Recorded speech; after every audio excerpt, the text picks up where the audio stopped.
Tortillas para adelante. Hola, mi amor.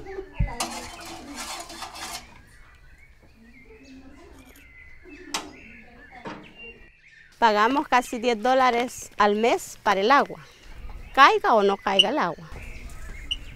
No cayó el agua, pues como no hay, nos va a tocar ir a buscarla al río. El sistema de agua potable era bien abundante. Teníamos agua a las 24 horas. Había agua para bañarse, para lavar, para cocinar, había bastante. Nunca pasaba uno sin agua. Pero ahora pues es bien deficiente.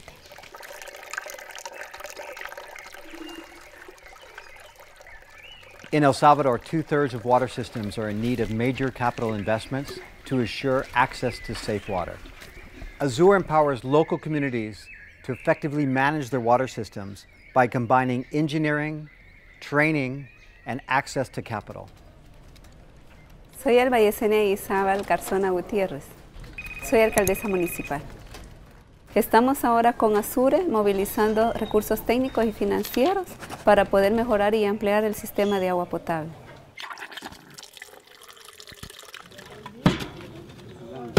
Con fondos FODES iniciamos con el estudio geológico, posteriormente la compra ya de la bomba ya se hizo con fondos préstamos, el sistema eléctrico, la construcción de las casetas y posteriormente se trabajó en la línea de impelencia hasta llevarnos para el tanque donde se distribuye el agua, ya se hizo también con fondos del cooperante Club Rotario. At the end of the day, it's the communities that benefit. What makes Azure work is the way that we empower local communities. They have the financial resources, the skills, the technical capacity to effectively manage their water systems for the long term. Ya mejoró, gracias a Dios. Falta mucho por hacer en el sistema de agua potable. Nuestro reto ahora es saberla manejar, organizarla y distribuirla equitativamente a las familias. Yo lo que quisiera pues que hubiera agua a las 24 horas. Me levanto, voy al chorro, abro la llave y que haya agua. Fuera una gran bendición. It takes this network of actors to ensure sustainability of water services. Water is life. It's fundamental for social and economic development and human dignity.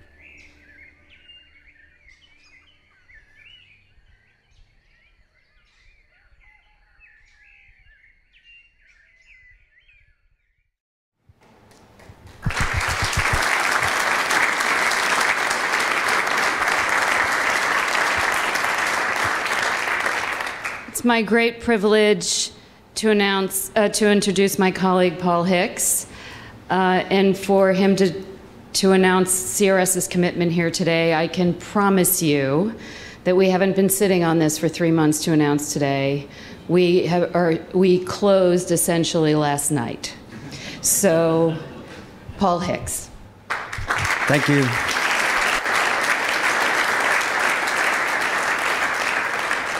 Thank you. It's a privilege, and I'm thankful for being able to be here and talk to you today.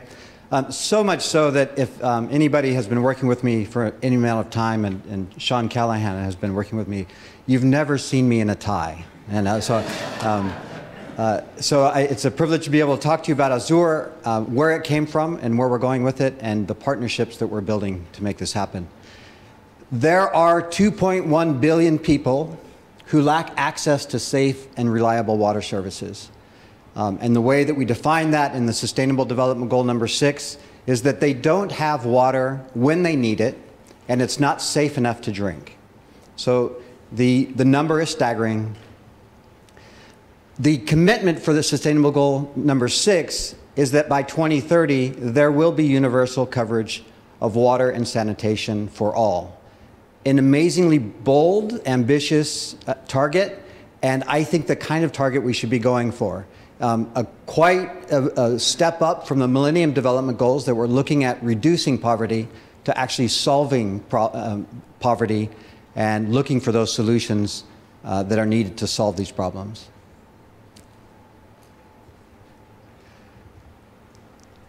When we look at that challenge, achieving the Sustainable Development Goals will not be about increasing aid, but mobilizing domestic resources. And this is from Guy Howard, a thought leader in the water sector.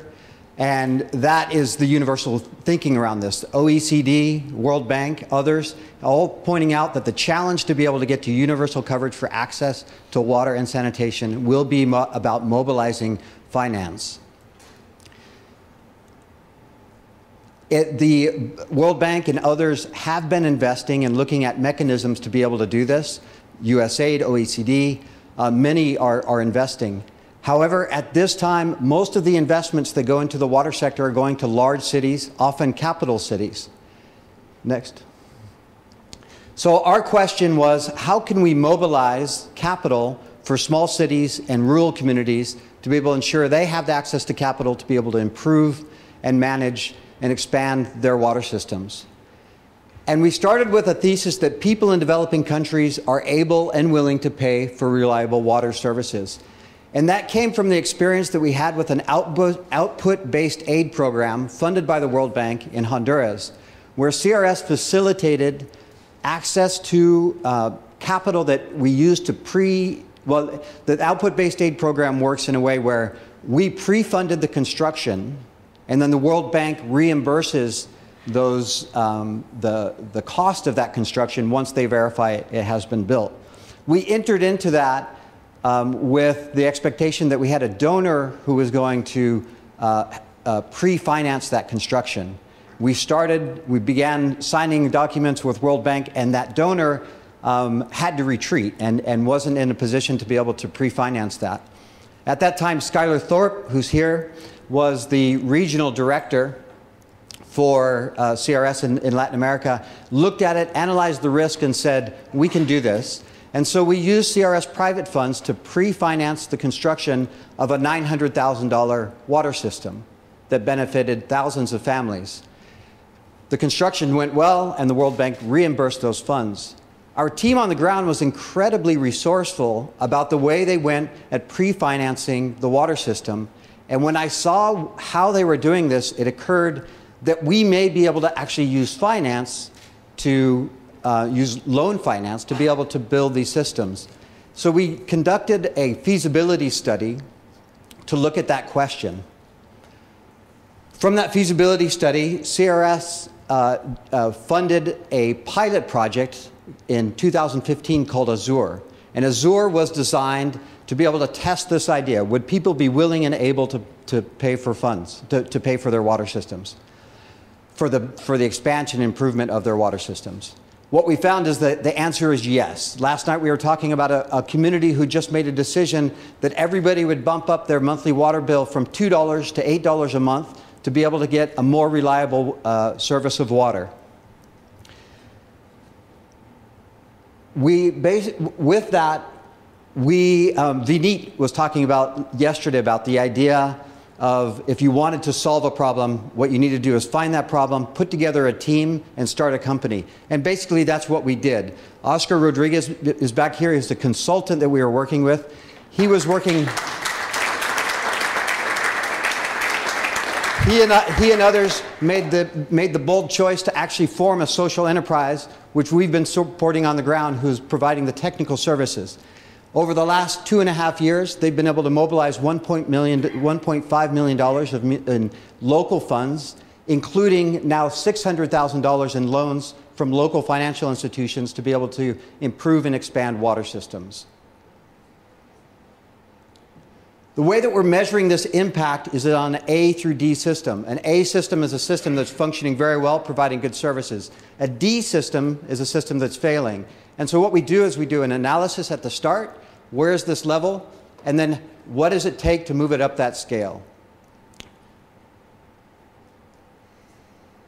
Next slide. So once we got to the point of with all that financing that we've been able to mobilize to date has been through local finance institutions, banks who we've persuaded to go into this when they were uncertain. Now we've developed a pipeline of $2.5 million of demand for these loans, and those banks are asking for capital. So that's triggered the idea of building a mechanism to be able to leverage capital that can go to those banks. And I'll have John Simon explain a little bit about the way that we've gone about building that.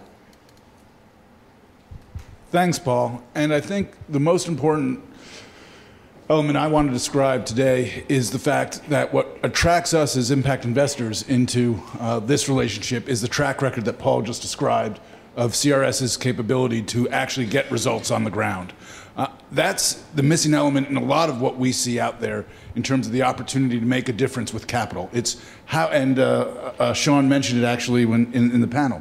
The big challenge is how do you actually show that you can get results on the ground and have a track record that you can bring to investors to prove that that can happen not just once, but over and over and over again. And of course, CRS has that across a whole number of sectors. In this particular instance, they have the track record that Paul mentioned, the $600,000 in loans that have been mobilized. Of those $600,000, there hasn't been a late payment. Not a non-performing loan, not a default, not even a late payment. That gives us a lot of confidence that this is a viable financing business that we can attract other capital to, and it doesn't just give us confidence, it obviously gives some of the other investors who come into this. So what we've created is a financing company, Azure Source Capital. It's registered in Maryland.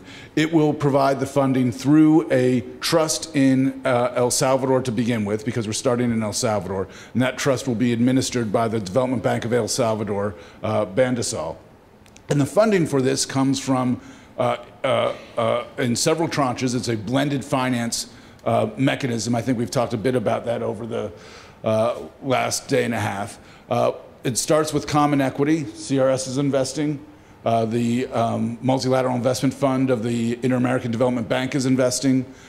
We are investing as the investment manager, and Steve Walsh is as a ultra high net worth, as a CRS board member, is investing, and we are, so we have a tranche of common equity, we have a tranche of preferred equity that's coming from the Multilateral Investment Fund, and that preferred equity has to be matched with debt. And CRS is providing the first tranche of debt, and as David mentioned in his panel, we're hoping to get additional tranches of debt from the Overseas Prime Investment Corporation and other investors, obviously, maybe a few more in this room. So as I've learned this through John and from Beth and the impact investing team, the term that really caught my attention was the idea of braided finance, the idea that bringing together these different threads and tying them together. On the other side of this is the work on the ground to be able to bring together all of the actors on the ground, bring together the loan capital, the funds that we're able to mobilize on the ground, some grant funding. As you saw in the video, we're working with Rotary Club in some of the projects. And this is the work that Oscar and his team are doing on the ground, incredibly complicated. At the end of the day, each of these water service providers is a small social enterprise, sometimes not so small. And so what we're doing is building their business capacity to be able to manage and operate their water systems for the long term. When we do this right, it's elegant. In Laudato Si', Pope Francis is talking about how everything is connected. And I think that we're headed in the right direction in seeing how we are connecting the different streams of finance, the different actors on the ground, government, local governments, the water service providers, the communities, and really leading to something that we can call integral human development, where it's about families having dignity, about communities having the water they need for social and economic development. Thank you very much. That's brilliant.